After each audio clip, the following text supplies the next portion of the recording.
Hey everybody, welcome back to another episode of the Hunt Lift Eat podcast. I'm your co-host Luke, here with my host Carter. What's going on, man?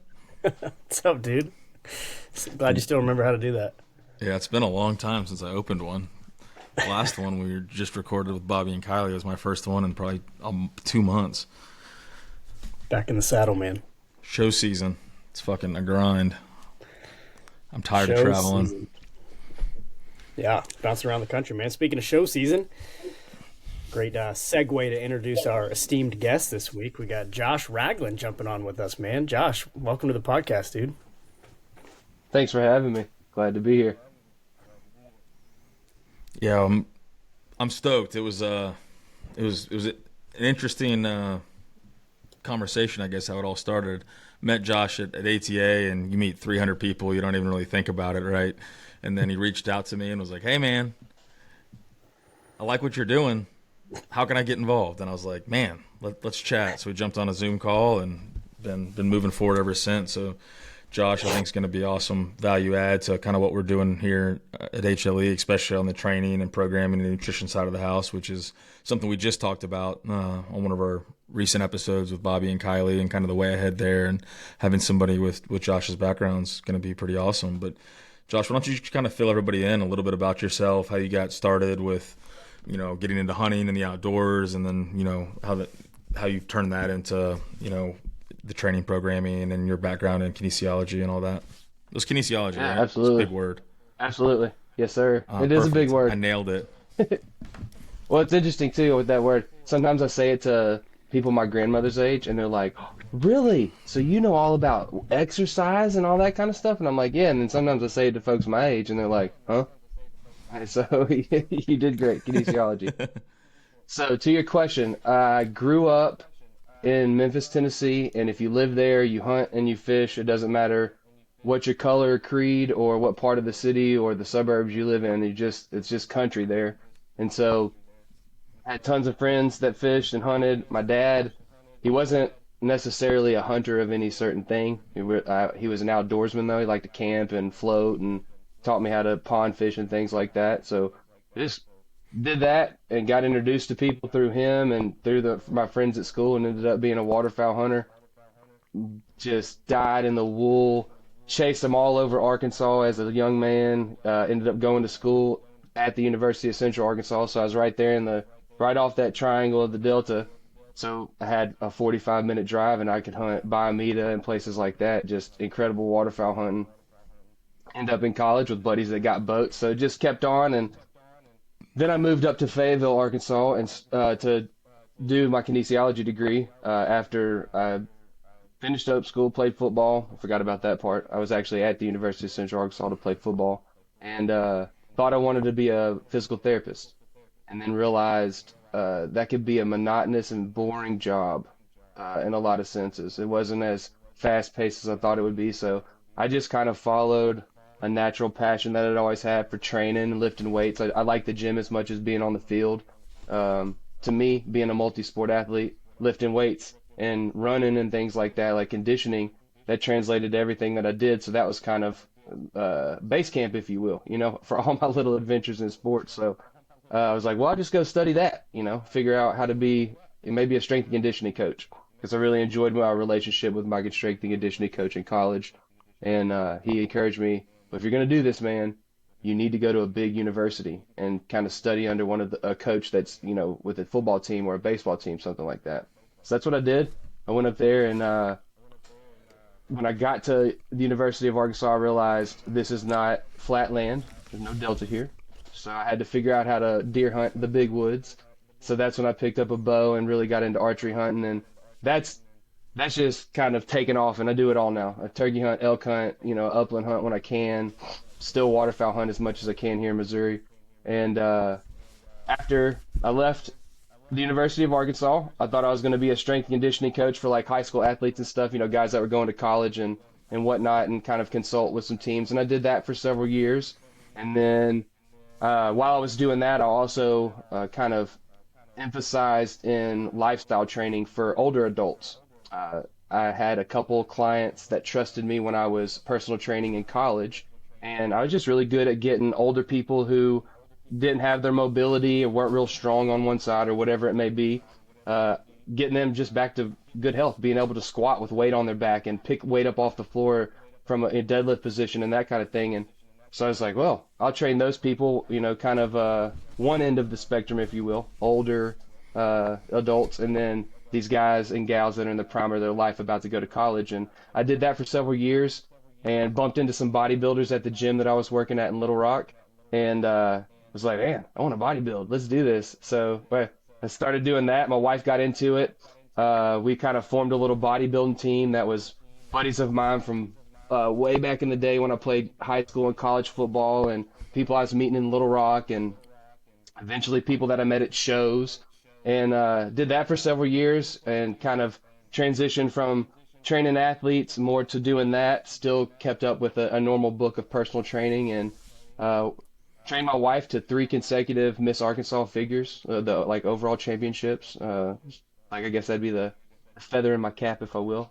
Did all of her nutrition and all that kind of stuff, and then as we get older and get closer to 30, if your body isn't genetically right for bodybuilding, you don't have a deep passion for it, you just don't keep doing that kind of thing. So we phased out, and our buddies did at the same time, and that's when I kind of got into backcountry hunting as my new challenge.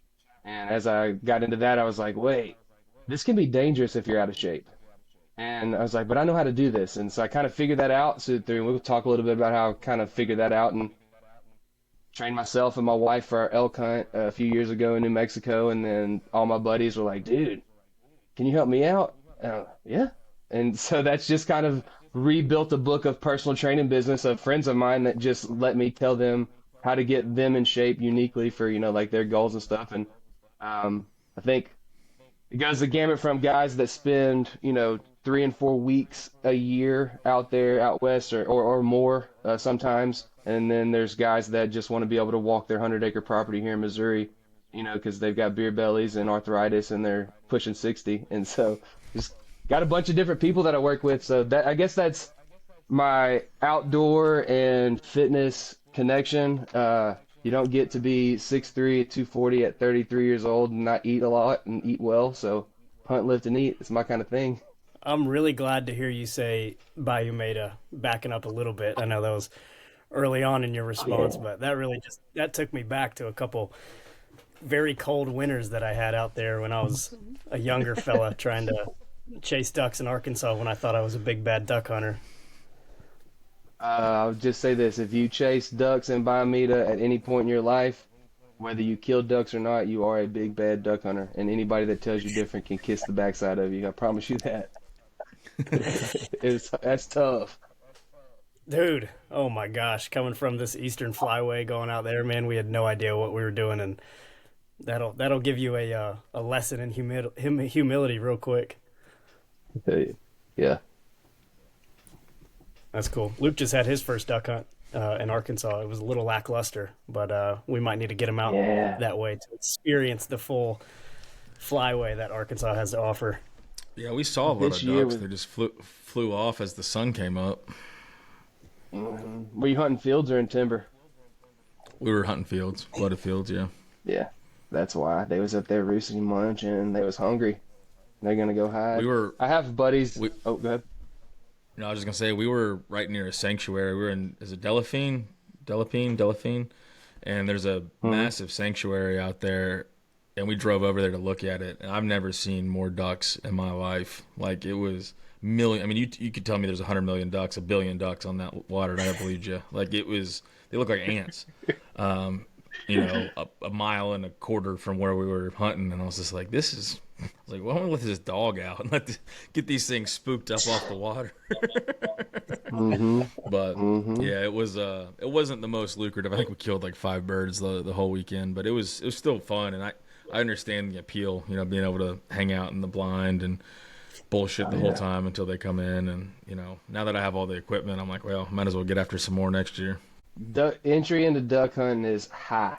It's almost as high as going out west after elk without the tags included. But it's worth it once you get going. And I tell you what, you like it sitting in that blind, sitting in the timber in the morning, with water up to your knees or so. It's spectacular, man. We'll have to go together. I got a buddy that has a a little pieced together field and slough water lease that he's got, and he's got a clubhouse, a pretty big home down there that he's been renovating, and it's right up the road to a private boat ramp on if any of the guys that are listening, guys or gals are listening, are familiar, East Lake Slough, right there off the White River Refuge. So he backs in, and they own a part of the slough that goes straight into the refuge, and then you got the White River Refuge, which is 100 and something thousand acres of green timber reservoir, and he wears them out year after year after year. Come on now, man, come on. This year I pulled the trigger, no water, no ducks, and like you, we killed 5 maybe the whole weekend, and I was there Wednesday night, Thursday, Friday, Saturday, Sunday. It was like, dude, it's a duck a day, and they're wood ducks. It's not very efficient on a price per pound basis. No, not with gas the way it is. No. Still a good time though. No, I'm down. I'm always down to do any sort of hunting. I try to do a little bit of everything, and I definitely saw the appeal. A couple of our guys are diehard duck hunters. One of my buddies, John, would rather hunt ducks than anything else, and he's one of the hardest hunters I know. And he was like, dude, you're gonna get the bug. And I was like, I kind of got it. I didn't fully get it because we weren't. I'm sure if we had been in them. Like they were the weekend before, they hammered them. They were limiting it out every day. Like I don't know if the ducks just got stale and acclimatized to the getting shot at every morning because we were hunting out of the same blind as the guys did the week before. But it was good though. I enjoyed it. I see the appeal and the draw that you hardcore duck hunters have. Just gets in you. It's like turkey. Turkeys. Oh, that's another story. Fucking hunting turkeys are the dumbest, smartest animals on the planet. So what's your, even now, do you consider like your bread and butter is ducks, or have you something else got the bug over ducks these days? Oh goodness. I don't say. All right, so go back to what I was talking about earlier, where I said like training was kind of my thing, and I'd like to play a bunch of sports. I ended up being really good at football. Like say the same thing. I like to do all of it. Really, I like to do anything where I can shoot my bow. There's a lot that goes into shooting a rifle. I'm not scared of them. Oddly enough, I don't get any type of buck fever or anything in a rifle ever. Didn't even really as a kid. After I shot 1 or 2 deer with my rifle, I just locked in. When I shot my elk, I watched my elk for probably 2 or 3 minutes coming through, and I was just peeking over the scope, waiting for peeking over. Never got the jiggles. With my bow, though, I'll shake from my head to my feet, and that's why I like it. So anything I can shoot with a bow, I want to do it. But at the same time, I'm not going to go out west on a bear hunt to Idaho or something and carry my bow, because the likelihood of connecting there and it being, that might be something I do once every 5 years. So until I get some bear under my belt with my rifle, it's just going to be a rifle thing. So that's why I say I'm still a generalist. I really like to shoot my bow all over the place. The garage, the backyard, your house, her house, their house, wherever. So I'm an archery man, but yeah. Luke and I have had the same conversation, and until we get a couple elk and a couple more mule deer under our belts, I think we might be toting the rifle before we, it's quite the investment to not only the training but the tags and the weighting and the draw systems, and you get out there, and I want to have every advantage I can for a while, and then we can back off maybe. Yeah. And I archery hunt so frequently for whitetail, I've gotten to the point, and I'm not a big buck killer. I don't have a ton of deer to my name, but after I killed a few deer with my compound, I was like, I want to shoot a recurve, see what it's like. And when talk about a bug. And some people it hits, and some people are like, but you know how some people swing a golf club and they connect one time and they're like, oh, I got a golf, and they're like hardcore into it. They get fitted for clubs, their new clubs every few years. Man, when the first time I loosed an arrow and it went where I thought it was going to go off of a recurve, I was like, oh, that's it. So now I'm strictly recurve only. So the first archery elk hunt I ever went on, I carried my recurve with me. Everybody's like, you're ridiculous. What if there's a bull at 45 yards? And I was like, you shoot him. I actually just want, when I say just, I won it a year ago. I just now contacted them to start building it, but I won a stalker stick bow from South Cox at a Colorado Bowhunters Association banquet, so I'm stoked to get that thing built out. And I actually think I'm going to like it better, because what drives me nuts about my compound, like I really like doing things myself, right? I don't want to go drop my bow off at a pro shop, but right before I deployed, I don't know, a year ago, I was gone for 9 months. Right before I deployed, I got into building my own arrows and trying to like really delve into the process across the board. Well, by the time I came back 9 months later, I forgot all my arrow dope. I forgot my weights. And I'm sitting there. I got 3 arrows left because I brought my bow and cracked a few. And I was in Bulgaria, and I was like, God, I just don't want to fool with this thing. Like getting it tuned, figuring that out. I don't have a bow press. I've got one of our guys, Dan, is a savant with bows. So now it's like, here, build it, fix it. Like, tell me about it later. I don't care. Make sure it shoots. But I like the simplicity of the recurve and the fact that there's nothing to worry about. You get your arrows set up, you make sure everything's tuned, get your arrows tuned, and then you're just shooting. And you're not having to worry about all these extra variables other than yourself when you're shooting. And I like that. And so I think that I'm gonna really enjoy the simplicity of the recurve versus a compound that you need a damn engineering degree to be able to actually work on yourself. Yeah.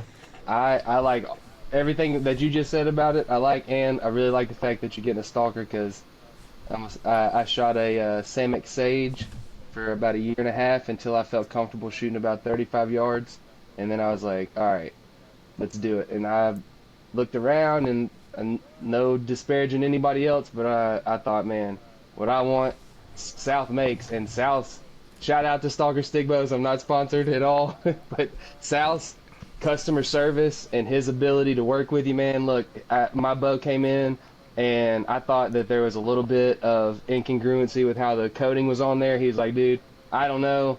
I'll take your word for it. Send it back to me. I was like, man, I really want to learn how to shoot it before elk season. He said, use it all year, beat it up, send the whole bow back to me, limbs and all. I'll refinish the whole thing for you.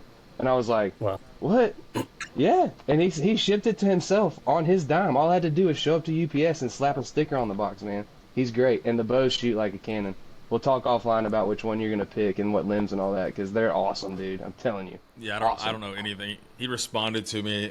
He was like, yeah, just tell me what you want. And I was like looking at it, and I got anxiety. And I was like, I don't know. I need to just show up to his shop and be like, look at me. I've got weird proportions. I'm short with gorilla arms. Like, let's build this bow. You'll like it, though, because you'll be able to shoot a little bit shorter of a bow than I do. I have to shoot like a Legolas bow, man. It's like 17 feet long. You know what I mean? I look like I'm in Lord of the Rings or something. Yeah, I can definitely run a shorter axle. It's nice for the tree stand. It's not so great when you're trying to get speed out west, but it's all right. Well, that's what's so cool about the recurves, man. Those recurves, it's all relative to you. Like you, I always used to get arrow envy, right? Because I'm really, really freaking long. So I'd always end up with really slow arrows, and then heavy arrows got to be a thing, and I was like, oh, cool, this is built for me. And then, somebody gets this Matthews and this Hoyt, and they're shooting way faster than you, same grains or whatever. You're like, oh, this dude's got 5 inches shorter of a draw. How are his arrows as big as mine? And it's like, whatever. With your recurve, you got to do what you and the bow do together, and that is what you shoot, and it's just all that matters. And it's great. A lot less choices. Hell yeah, Carter, you got to get one. I'm sold. Yeah, dude. I'm completely sold. Any reference before 20 minutes in a podcast with Lord of the Rings, and you're getting me fired up about recurve bows, man, I'm all in, Josh. I'm all in. Let's do it. We're talking about recurves, man. What are your top 3 dream hunts that you got to take that recurve on? I really really want to shoot a bull elk, even if it's just a freaking raghorn or a spike. I go to Utah and shoot a spike. I want to get a bull close enough to me and have him fooled enough that I can draw while he's in bow distance and not have to hold forever and just throw one at him, man. That I'd really like. Me and my wife really want to. We're gonna go bear hunting a lot together. That's what she's kind of figured out. She doesn't like the intensity that I came back with from my elk hunt, like how tough it was. She's like, yeah, your bear hunt seemed a lot easier when you went to Oregon. Okay. But she's like, let's go up to the Northwoods, like up in Maine or in Canada or something, and go on like a spot and stalk type of hunt. So I want to do that too. I want to shoot a bear, with my bow. And then maybe a mountain lion. Because I don't think it'd be fun to run up underneath a tree and whatever. I want to, that'd be awesome. So maybe those 3, 2 predators and a big old bull elk. That'd be sweet. That'd be badass. Hell yeah. So what drew you, just kind of rolling back to how we met, man, what kind of sucked you in and into wanting to jump in and kind of get involved with HLE and what we're trying to build over here? Yeah. That's a great question. So it was Derek that I talked to. I do believe that's correct. He wears the cowboy hat. I believe at ATA had the black Ga- cowboy hat on. Garrett. Garrett. Yes, I was talking with him, and I was just asking him. I was like, "What are y'all up to? You know, like I know a little bit about what's going on. I follow along a little. What what's besides, what I see, the shirts and hats and things like that." He's like, "All right, here's this," and he's telling me about the team program and wanting to get some more. I was like, well, what about like more personalized coaching type stuff? I said, because that's what I run into with a lot of my buddies. They're like, dude, would you write me a workout for free? I'm like, yeah, but you're gonna need me to coach you a little bit, so just give me $50, once a month, and I'll be open to all the questions and stuff you got. I'll come work out with you some. And so he was like, oh well, da da da da. He's like, yeah. So he just kind of let me in on some of the inside stuff. I don't want to give anything away that's not supposed to be given away, but I just thought, man, I've done online coaching because I did a lot of coaching. I actually coached a football teams as their strength and conditioning coach all through the pandemic. So all of my coaching in cool. my groups was at a distance, and I and the defensive coach were trying to revamp the strength and conditioning program at the time. So we had to do like video tutorials and all that kind of stuff. So when I started kind of hearing what y'all were up to, I was like, oh, I've got experience doing this, and I would hate for anybody to ever characterize me as arrogant, because that's not what I attempt to do. But I do like to understand what my strengths are, because I want to be useful to people. And I was like, oh well, I know that I'm good at stuff. I've got a presence online, like in videos and things like that. I can do those types of things. Or, he was mentioning forums, chat room forums where you could have kind of conversations and things like that. I was like, oh, I love that kind of stuff. I was a pastor for a long time, and I did that stuff at my church all the time, Sunday afternoons after service and stuff. Like, I'm eating it up. I'm like, yeah, I'm the guy. I'm the guy you need. Not arrogantly, but like, yeah, y'all are on a mission that I want to be a part of, and I feel like I fit right in, so let's go for it. And he was like, well, you need to get in touch with Luke. I was like, give me his card. And so after SHOT Show kind of, matriculated into the next week, I was like, dude, when can we meet? And we set it up, so here we are. Yeah, and it was funny because, it did line out well with what we're doing on the programming side. What we're trying to do, providing value to the team with some of those forums that we're building out on our app and all that. And, when we chatted, I'll be honest, I was like, I don't really know. You hear a lot from guys, right? Like everybody wants to do something but when we jumped on the Zoom call, I was like, man, this dude seems like a perfect fit. I was like, let's start lining this up, man. I got you in contact with Bobby and Kylie, and then schedule the podcast. So like I'm excited. I think there's a lot of congruence there with your background, like you said, and not in an arrogant way, but knowing your strengths and knowing what you're good at. I think that's important, and knowing how you can apply that to provide value is kind of what we're all about here. Is fit in where you can and try to just provide value, and then it's always gonna. I found that the more I focus on providing the value, then the value comes back tenfold if I don't focus on what's coming back anyways. And I think that's just a really good mindset across the board. So with your kind of formalized background in that, it's going to be a good fit, and I'm excited. We've got a lot of big stuff. I'll talk to you a little bit after the podcast about a recent development that I think you're going to like a lot. So it's cool. We got some good stuff moving forward across the board. I'm going to give you a heads up. One second. I've got 15% battery. When it gets to 10, I'm going to sprint up my stairs real fast and grab my charger. I made a boneheaded move and did not have my computer ready for that. It's all right. It's not the worst we've ever done on this podcast, I promise. I figured. I might build a commercial in while I'm gone or something. I'll plug the one of our drops or something. There you go. Josh, our programs, we run them digitally, online coaching. Bobby and Kylie run them, and we were just talking about them on the podcast that came out today, and we got folks from all over the country and Canada involved, and trying to build that community, right? If they can't be in the same gym, in the same class together, building that community, and that sounds like obviously you've done that many times over with the online coaching and coaching through the pandemic. What have you found works really well when it comes to online coaching? If you can't be there in person, what do you think are some important takeaways there? Man, this is going to be like lifetime advice. I don't think it's just for that type of coaching, but fostering a sort of like a back and forth, like transacting honesty. You know what I'm saying? So kind of, I always kind of put like, I train myself, right? I lift, I restrict my diet, I eat more food than I want to at times, like whatever. So I come to a call or to a consultation, and I want the environment to be open. So like, hey, what's up? This week's been kind of tough, dabble a little bit in personal issues, and then say, last time I was doing whatever you were doing, these are some things that I dealt with. What's your experience like with that? What are you struggling with, or what's been difficult? That way, when they've got something in front of them, they're supposed to up their time in a certain, let's say they're running 10-minute miles. We want to do that for 15 minutes, then we want them to do it for 12, and then we want to do it for 15 total. Then we're progressing every week. And this week they're like, man, I don't want to run for 30 minutes. I'm just going to be straight up. Or I haven't ran for those 30-minute intervals. I just don't. 30 minutes is too long for me. I want them to be able to tell me that, because if they're not, since it's all online and I'm not seeing them, even if you're doing like take your shirt off, getting your skibbies, turn around, flex, whatever, do a caliper test, show me, pull on your belly, let me see how fat you are right now.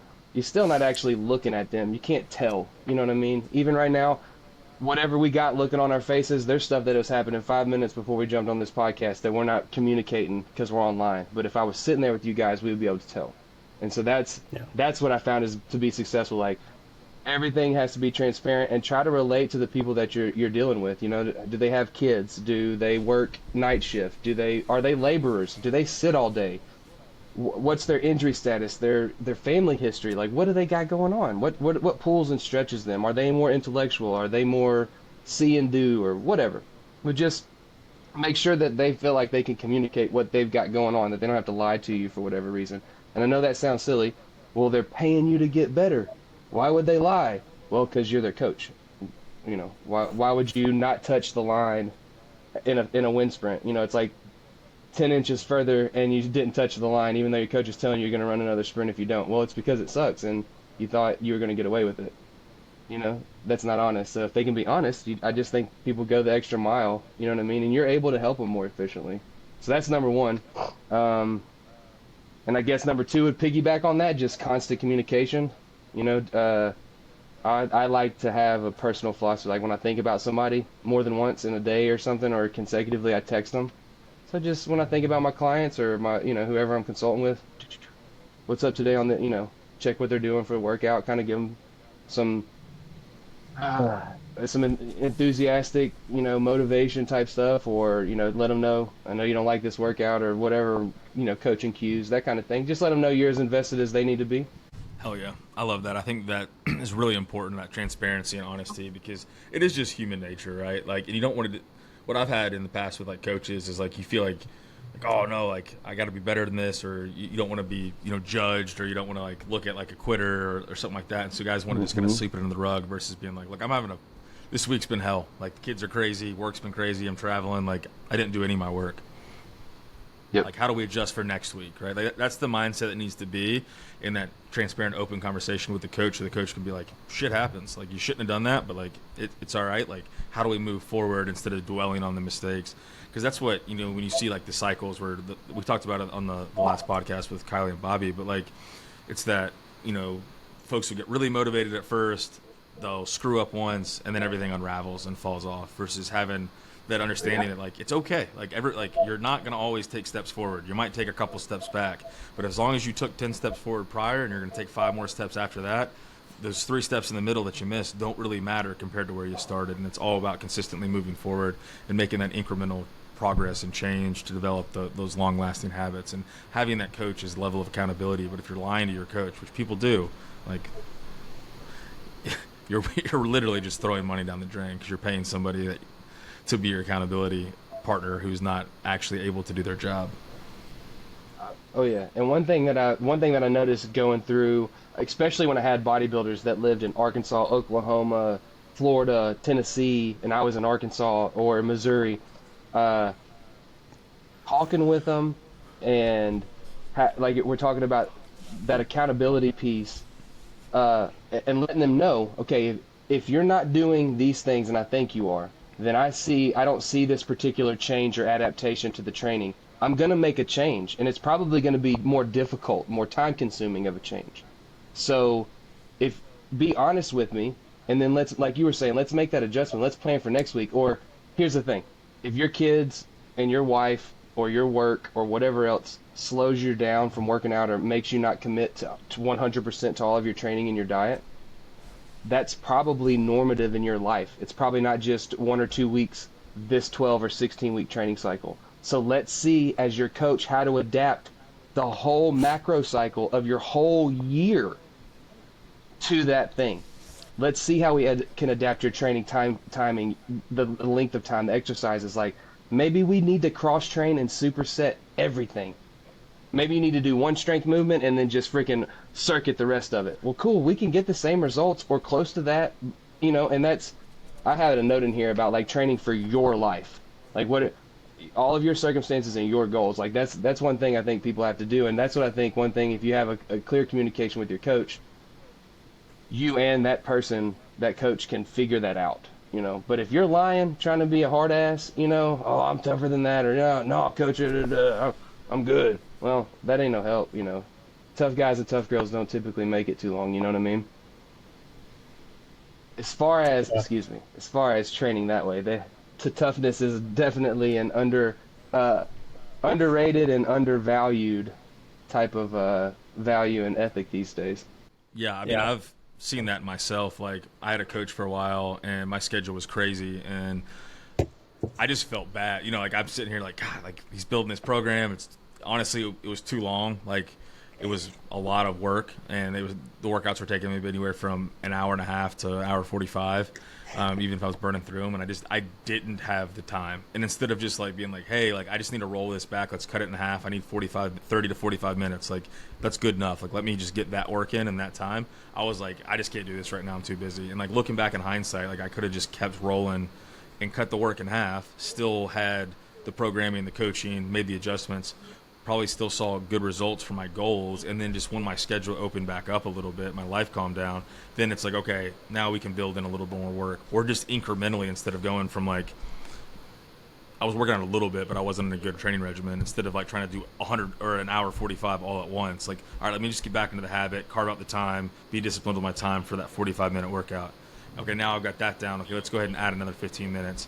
All right, we can add a 15, and like do that incremental shift instead of trying to do it all at once. And that's really what my biggest issue across the board always is. And Carter's heard me say it 100 times, but like, I'll go through like high intensity, very dedicated, like very strict.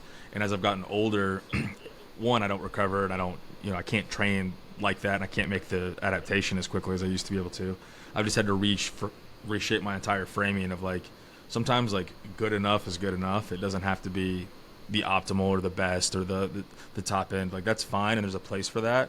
But if you're especially if you're training for like general wellness, like it doesn't always have to be a sprint. It doesn't always have to be a fight. It doesn't always have to be, trying to go max effort all the time. Like, carve out, like, anything's better than nothing. And that's something I've really tried to shift my mindset on over the last year or so. I got some notes. I'm going to go grab that charger real quick, and then I'll respond to what you just said, Luke. Hey everybody, if you want to join the Hunt Lift Eat team, no, I'm just kidding. But for real, the team is open enrollment now. We launched that. I don't know when this is going to drop, but we launched it today. This will probably drop a week or two after. But we went ahead and shifted the whole onboard process. So instead of having the interviews and the application and all that, we, long term, as we built the vision for what this team was going to look like, we wanted to have a strong baseline of membership. We feel like we met that through our kind of closed enrollment. So now we're opening it up. So if you want to join the team, if that's been something you've been interested in, kind of been on the fence, now the process is a lot simpler. You just go through the link, you can sign up, you can get plugged into the app, and then there's onboarding calls that'll happen afterwards to get you familiarized with all the benefits and perks and things you can take advantage of within the team, and then you can really get plugged into the community, jump into local events that are happening in your regions, or take advantage of the brand partnerships and discounts, the seminars, the mindset calls, all the stuff that we do with the team. So definitely go check that out. Josh is back, so we can end this plug. Yay! It was actually needed. So you said something to make that announcement. There you go. So you said something there that I really, it just strikes. You're talking about, you go through these, the high intensity and low intensity, high intensity, low intensity. I mean, that's true of any training cycle, whether you're a college athlete or whatever. There's those built in, and it's hard to maintain those because when a strength and conditioning coach looks at a football team or a basketball team or a baseball team, they understand all of the pressures that happen throughout the school year and things like that, the academic year and the social calendar. So they've built that in. I do not have that steady freaking semester after semester type of flow. So I can't, I might be in a really high peak training cycle and also be in like, I mean, I might have a family member in the hospital. I might find out that my wife is also sick or losing her job or what. I mean, there's a million things, and it's like, right. So at the end of the day, could I do more? Yes. Am I capable of it? Well, maybe not. You know what I mean? And I just wrote some notes because this is kind of open ended, but I was even thinking about like, well, how old are you? You know what I mean? No, you can't squat 500 pounds. Did you ever squat 500 pounds? No. Okay, so who cares if you can now? Do you know any dads that are like your stature, that have the same training background as you, that can do what you're attempting to do? Like, what are your goals? What's your comparison? You know what I mean? Because if you're just looking at the most like high level normal person that you can find out there, I mean, there's guys that are YouTube and Instagram famous that don't make a living doing that stuff, but are still jacked out of their mind and can do incredible plyometric and calisthenic things at 300 pounds and 10-12% body fat, and that's just not probably gonna happen for most people. So you have to right size your goals, understand what you're building within. Like, you need to have a concept of what it means for you to be a badass, is how I would say it to people, and then get there, like regiment yourself and titrate up, titrate down, and rock and roll. And if you set out in 6 months to put, I don't know, 50 pounds on your squat, like, it's a reasonable goal, and 3 months in, your life's changed so much and you're not able to train like that, just reshape the goal, extend the time period, or say, well, then in the next 3 months I want to double what I've already put on my squat, or whatever it may be, and that's where good coaching and a good relationship with your coach, to go back to how we started this, that's where that really comes in. You got to be honest about what's going on, man, because if you start, I'm going to be like this, I mean, things happen, man. There's too many variables in our life as not just athletes, and I mean, we can call ourselves athletes, we're really not. We're just guys that lift and train. Guys like us, like, we need to set our standards high for ourselves, but we need somebody to help us right size them and then not get too lofty with it, man. I think, because then you set yourself up for defeat. Well, I'm going to set out to run 700 miles this year because that's 2 miles a day, so I can do that. It's like, okay, well, then what if you don't? You know what I mean? So, like, that's a big goal. Start smaller. Like you were saying, start little, build on that. And when you were talking, I do that every year, because during hunting season, I just don't lift as much, man. I'm traveling. It would be wrong for me to train 4 or 5 days a week and put all early mornings, late nights on the road, poor nutrition, whatever. So at the beginning of the year, I go through like a strength phase. And when I first start lifting, I always want to do some sprinting and some plyometrics. Man, there's some days where I don't do that running and plyometrics because my legs and back are beat. But I understand I'll catch up on my legs and my cardio later on in the year. I'm focused on strength training right now, but I've learned that if I just had my workout, I'd feel defeated because the first 3 weeks of the year I didn't do the majority of my running. Oh, and if I'm paying somebody and they're not adjusting that workout for me, oh, even more. It's just like a total waste. So, like, it's fine with me. I can do that in my own head and stuff. I'm not paying me either. But I know how that dialogue goes in other guys' heads, and it's tough, especially if you're real high drive. I want to. It's hard to say I can't sometimes. Oh, yeah. I struggle with that. So I always compete against, like, who I was 2-3 years ago. Like, I was into pretty heavy lifting there for a while, and I'm still, like, relatively strong, but that's been another thing that's I always think about is, like, I don't have to, especially off the bat, right? It's a good goal to build up to what I was when I was 30 or when I was 28, 29. If I can get back to that, but, I don't have to lift for 6 weeks and then be pulling what I was pulling when I was, 5 years ago. But I think it's easy to do that because psychologically, like, you physically age, but psychologically, like, I'm still the shithead I was when I was 18. I'm just a little bit wiser. Mm-hmm. And so you get into that cycle of, like, oh, I used to be able to do this. And then, like, you can fall into the trap where you just live in the glory days, and then you're just like, been there, done that, got the t-shirt. Like, that's what my dad always says. Mm-hmm. Hope you're listening to this, Pops. Like, I don't have to do that anymore. I've already done that. It's like, well, there's a balance there of still pushing yourself, still trying to be better. I think, I always think it's really cool when you talk to guys and they're in their, like I was just talking to a dude who's in his 50s and he's been crushing it. He's like, I'm the best. Like, I've never been in this kind of shape and I'm 53 years old. And I'm like, that's badass. That's where you want to be, but you don't necessarily have to always be fighting for that necessarily. Right.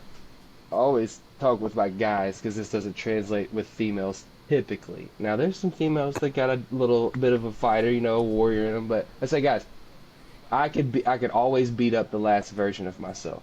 You know what I mean?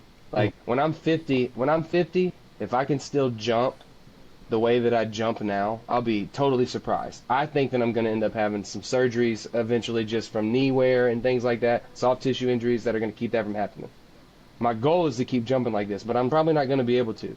But I know for a fact that when I at 26, I believe, 25 or 26, I deadlifted 600 and squatted 500. And I know that's backward. No, excuse me, reverse that.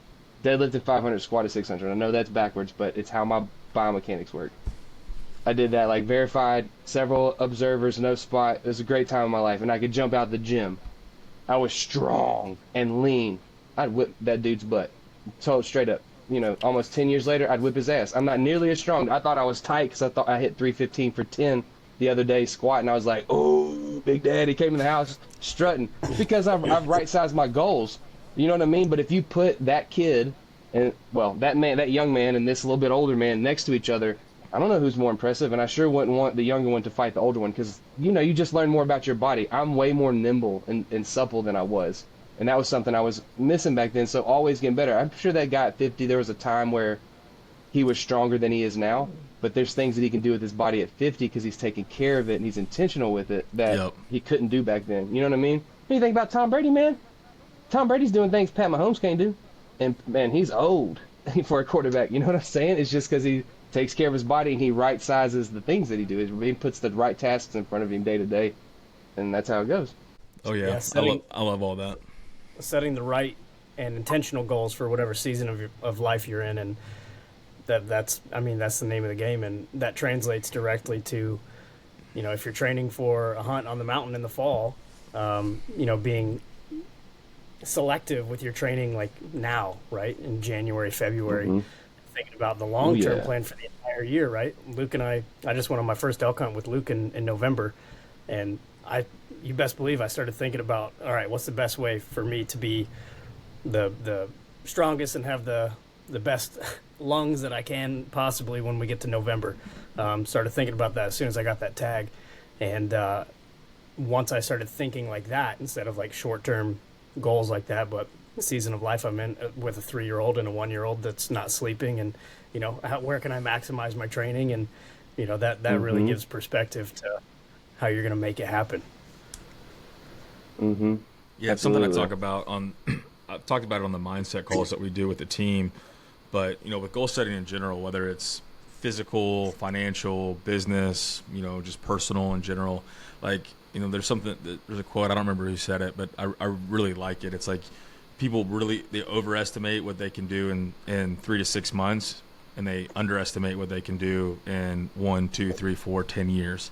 Like, it's making those long-term goals loftier and making your short-term goals more realistic, because you can have that lofty goal, but then you got a backwards plan off of it, because how do you eat the elephant, right? One bite at a time. And it's the same thing with your physical training. Like, you don't have to, and it's easy when you're young and when you're fit, and like, as me, like, I used to be able to, like, oh, I've been drinking too much, I haven't been working out, like, give me 3 weeks and I'm going to shed this, and give me 6 weeks and I'm going to be right back to where I was. You get 33, like, I can't do that anymore. Like, it's not a 6-week turnaround like it used to be, and it's a bad habit to get into. And that's something that I've had to work through as I've gotten older and slower, and I don't recover as quickly. It's like, all right, I know how long this is actually going to take realistically. And like, now I'm not thinking in time horizons of, I used to do in like 6-week cycles, and like, it's fine for a training cycle, 12 weeks, but like for big goals, you just can't do it. You start looking at 6 months, 12 months. That's when you can really start making that wholesale change. You can lose 150 pounds in 12 months, like in a year. Like, people can radically transform who they are as a person, lose a whole nother person's worth of weight in a year. But like, with the yo-yo dieting and this culture that we have, that's everything's fast, is instant, 2-day shipping, right? We fight that all the time with HLA. Fucking Amazon fucked us there, but it's everything. It's instant gratification versus knowing that like it's okay to have an extended time horizon on what I'm trying to accomplish, and I can do it in such a way where I can effect lasting change that's gonna endure past the latest diet fad or yo-yo sprint to get to lose 30 pounds in 6 weeks, or 30-day abs or 30-day Brazilian booty or whatever the hell that the latest trend is these days. Oh man, I love that because that just makes me think of all this stuff. Like, so when I got done, I'm gonna string all this together for all the listeners. I do my best not to bloviate and be long-winded. I promise I string all this together. So everything you just said. So this insanity. You remember? Oh yeah, It was Sean T. P90X and Dude, Insanity, P90X and Insanity. I got done with football, man, and like everybody says, I just kept eating. I was already real fat, man. I was my height, and I was 268, the heaviest I was as a tight end. I was a big guy, and I mean, you stop working out, and even if you regulate your calories, I'm still heavy. And I was like, I want to lose some weight. I just want to lose weight. So I hit the Insanity, and hey, just like that. So sometimes it does work like that. Again, depending on where you're at in your life. I was really young. I think you can throw most people, if they do Insanity, into something like that. At the same time, though, I have a guy named Brandon. All right, this is one of my greatest training feats, I think. Throw my wife Kimberly winning the 3 years in a row. An old lady squatting 95 pounds on her back, and she was in her late 70s. She eventually, with osteoarthritis and things like that. So got a couple of them. But Brandon came to me, and he was 350 plus, like well north of 350, not closer to 400 though. His weight fluctuated a lot. He was in really bad shape, but all of his blood work was good, and his doctor just told him, like, man, you've got to stop and fix this, or you're gonna be in trouble, like big time. And so he came to the rec center at the University of Arkansas, and I picked him up as a personal training client. And I thought about it, and he's like, Josh, I just want to be healthier. And at that point, it's like, Brandon, that means a lot. Like, your blood work looks great, so on paper you're fine, but you and I know that means a lot of things. Like, you can't bend over and touch your toes. You can't even touch the tops of your knees. You don't have the balance to step over a bench. You don't have the mobility to press over. Like, there's a million things. So, like, let's start with, I want you to be able to do these things. And it was simple things. Like, I want you to be able to alternate right foot, left foot step-ups for 1 minute without your heart rate exceeding like 110 beats per minute. Like, I want you to be at like a moderate exercise of that. And that was one of our goals. It was a very small goal. In the meantime, though, I'm thinking, and this is, again, I'm always going to go for like coaching, being a part of this team is a good thing because, all right, he's thinking about that. That's the goal he's chasing after. But I'm thinking about, like, every time he gets closer to that, we're burning more calories. And I'm watching his iWatch, and or his calorie counter at that point. We didn't have iWatches then. I'm seeing how many calories it says he's burning. We're guessing. We're using the same calorie counter every time, so it's going to be accurate workout to workout, whether it's accurate total, it doesn't matter. How many more calories are we burning? What things can I make him do in the gym that are adding to his dexterity and his ability to balance that he's not thinking about, making him pick stuff up and move it so that we can go exercise. Little things at a time. And over the course of 2 years, the man went from wearing like a 46 or 48 waist to down into the 30s, like high 30s, I believe. He was wearing 2 and 3X shirts. He's now wearing a medium, and he's kept his weight off, which is great, guys. This was incredible, and that's all on him. He's kept all this weight off. He's happy. I believe he got down to 225. But the great part about this, and this is why I'm stringing it together, it was little bitty goals like that, and we took time off. I would train him for a while, then he'd go on his own. And when his progress started to slump, he'd come back, and he'd hire me again, and we'd do a little bit. And sometimes he'd come back, and I'd give him something like, dude, just go do, P90X. It's 90 days. Just for the next 3 months, do that. Then come back to me and extend this time, man. Like, and let's just dialogue. So there's a continued relationship. But again, it was little goals, little things. And I used things like P90X and Insanity because I had the DVDs. But I could also say, okay, go do these 5 workouts off of this DVD. And then in 6 months, we're going to bring it back, and we're going to see how much better you are. So now he's looking not only month to month, now he's looking half a year, and I'm still thinking over time.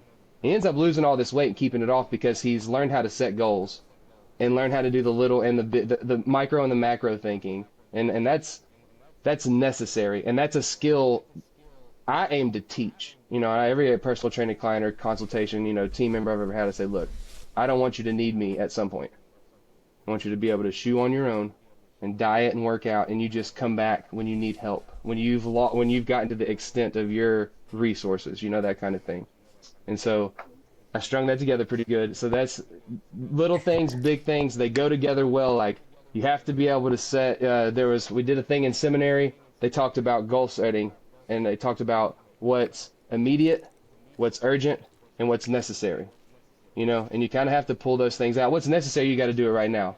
What's urgent, you need to figure out when you can handle those things and set a deadline for them. And then what's immediate is what you need to do right after you get done doing what you have to do. That's it, kind of setting goals that way. So, like, you need to be able to reach down and pick your baby up off the floor. So that's what we need to do. You have to be able to do that. What you really need to be able to do is squat down into a sumo, or like a Saigon squat position, and put your hands behind your head and balance there. And long term, we want to be able to do that with your body weight, 10 reps. Boom, boom, boom, kind of set those goals. Strung together well. I love it. I try. And that's ultimate success as a coach too, right? When he's able to go off and be his own man, like, that's where, a good coach wants that to be the case, right? Yes, you're done. Go forth and conquer by yourself, That's where your job's complete, and that's kind of the full circle of the whole relationship. Oh, yeah. I think anybody that's been doing this for any amount of time knows that you're more teaching habits than anything else. You're a habit modifier. They come to the gym. If you're a personal trainer, they come to the gym because they paid you. They don't want to lose their money. And there's a cancellation policy, Then they start seeing results. They come back because there's something there. You just keep on giving them more resources slowly but surely, and then say, hey, you got this. You should be able to gain that knowledge over time. And then they learn how to hold themselves accountable. Well, I've been showing up 4 days a week with this trainer. I need to do it on my own. Like, what else am I going to do? He's not there anymore, but why wouldn't I? It's already a habit, Well, we got a host of people that I'm stoked for you to start helping out and working with on our side of things, man. And I love your perspective, and I love your energy too. It's good vibes, man. Thanks, man. I appreciate that. We need some high energy around here. Carter and I are getting run into the ground these days. Oh, a little injection of new blood. Little blood. Yeah. That'd be good. It'll be good. No, I'm excited. I'm stoked that you came by the booth, and it's funny how things line out and work out well with the relationships, and that's really the value of getting out and doing like the shows. And I mean, yeah, you can sell a little bit of merch and stuff there, but it really comes into the relationships and the people that you meet and form, and you never know what's going to shake out of it. And now we've got super cool dude that we're going to get to add to the crew on the coaching side as we really work to build that out. And I think you're going to be a good fit over there. And Kylie's awesome. Bobby, take him or leave him, but Kylie definitely knows her stuff. And I'm just kidding. Bobby's really good, and it's good. It hasn't been a direct focus of ours necessarily. We had the programs built and have been utilizing them, and then building over on the Wodify, bringing in Kylie and Bobby was kind of the next evolution of that. Now we're looking at iterating even more to continue to expand the fitness side of the house. So I'm excited. I think there's a lot of opportunity ahead of us. Sounds awesome. Looking forward to the rest of the year, man. What hunts you got on the horizon for 2024? So we've got a group of guys, and we're trying to decide. There's a unit that I'm 100% able to draw in Colorado, and it bumps up into an area that we hunted last year that is over the counter. And so we were on one side. It doesn't matter. We're on one side of the wilderness area. The draw unit is on the other side of the wilderness area. We would have loved to have been able to, kind of attack from both sides. This year would be able to. The problem is the guys are like, yeah, but you're going to want to stay in the unit that you draw the whole time, and none of us have enough points to draw. And I was like, oh, I don't know. So I'm definitely going archery elk hunting in Colorado this year at some point. Maybe twice, maybe back to back. I don't know. Got a turkey hunt. So I'm a board member for the Missouri Backcountry Hunters and Anglers. We're a public land hunters and fishermen advocacy organization. There's lots of public land and there's lots of animals out there that people are advocating for. We want to make sure that guys like you and I that hunt public land keep the opportunity to do it. And we do a raffle auction thing every year at our rendezvous. And I've got some public land or some private land that I have access to hunt, and I threw a private land turkey hunt in. So I have a guy coming from Colorado that I'm going to guide for 3 to 5 days, depending on how long it takes him to tag out on this private land. So I'll be doing that this year. I'll be turkey hunting along with him and the landowner for about a week. And then I want to try to sneak in a bear hunt, but, got to work the wife with that. Because we always go the last week of October leading into, because that's when I think the woods are the hottest in Missouri. Everybody says we rut the first or second week of November. I think the best time to be in the woods is the last week of October. So we always take 4 or 5 days, a weekend plus a couple weekdays to hunt then. So we'll be doing that too, whitetail hunting together. Me and my wife, we enjoy that. She killed I say it's 120. The guy that measured it said it was 117.5. Whatever. I'll take his word for it. He does it for a living. But she caught really cool buck with double brow tine on one side and a kicker on the other, 12 point with her bow at 39 yards. So I want to see if she can replicate that with me this year. Hell yeah, that's awesome. Yeah, my wife has gotten a lot more into hunting here recently, which is cool.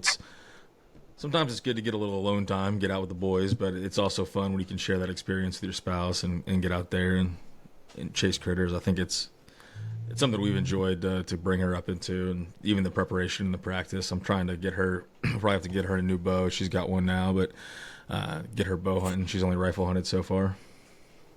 Yeah, like when I've been on several hunts with my buddies where him or I have been successful, and we all know this. It's one of them unspoken nastiness about hunters. Get a little jealous when your buddy sticks a good one.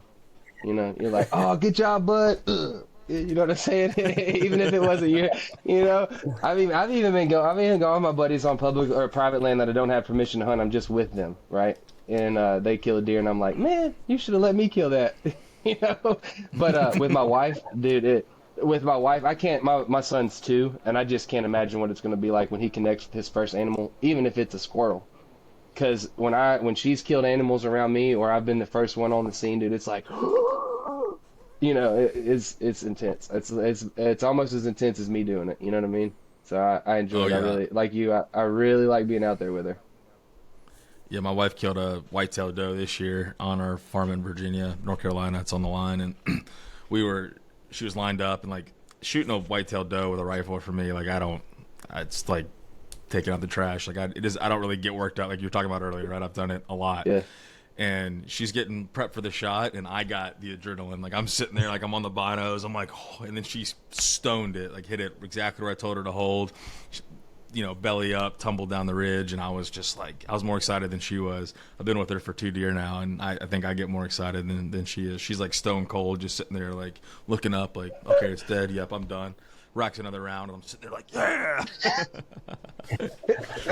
Oh man, yeah, I can't imagine. My son's 2 as well, so I can't imagine. I'm so excited to be able to take him out and get him in that lifestyle. He's already been around a ton of dead animals in camp with everybody running around. Like it's fun. That's what it's all about is sharing it with others. Now, Luke, when you get your stick bow, okay, you need to go ahead. There's another company. They make a bow called a Little John. Okay, it's a little tiny recurve, and my 2-year-old can pull it back just far enough, and he has the form for it. I have to stand there and kind of help. But if he'll stand at 5 feet, he can let loose the arrow, and it'll stick in my block target. So once you start doing it, just let him do it, man, and he'll get it. Once he gets it back, it'll shoot up to 16 pounds all the way drew back. So it's worth it. It's a good one. Sounds like that's what he's getting for his birthday. I just wrote that down. Mine. Hell yeah. I believe it's made by awesome. Fleetwood. It's Fleetwood Little John. That's what it's called. I'm pretty sure. Hell yeah, I'm in for that for sure. We'll get that rolling. But hell yeah, man. I think we're coming up on an hour here, but I'm stoked. I feel like we can go for another 30, 45 minutes, but we'll wrap this one up. You got anything to close us out with? Man, just a piece of advice I'd like to give anybody that's talking about lifting with me. The one thing that you need to do, and this is anybody that's listening, watching, however it goes, be as strong as you can be for as long as you can be. That's the sauce to life. I've got an occupational therapist that comes over. She's like pseudo personal trained by my wife, and she agrees with me. The one thing she tells her occupational therapy patients is be as strong as you can for as long as you can. It's just what keeps you healthy. It makes all your systems run like they're supposed to. Just keep lifting. Bump the running if you don't want to do it. Just lift. Pick things up, put them down. I can get behind that. You're talking Luke's language there. Coach said so. No running, just Yeah. picking up heavy shit. I'm in. Just pick it up. And if you need cardio, pick it up fast. There we go. There we go. Hell yeah. You got anything, Carter? No, man, appreciate it. Looking forward to chatting with you some more, Josh, and seeing you around the Hunt Lift Eat arena that we got. Absolutely. Pleasure to be a part of it. Hell yeah. Stoked to meet you, man. Stoked as well for the future and get you plugged into everything and continuing to grow the company and grow the training and the programming side. I think it's the demand and the needs there. So we'll keep working away and build this shit. Yep. We're on our way. As always, we appreciate the hell out of you guys. Thanks.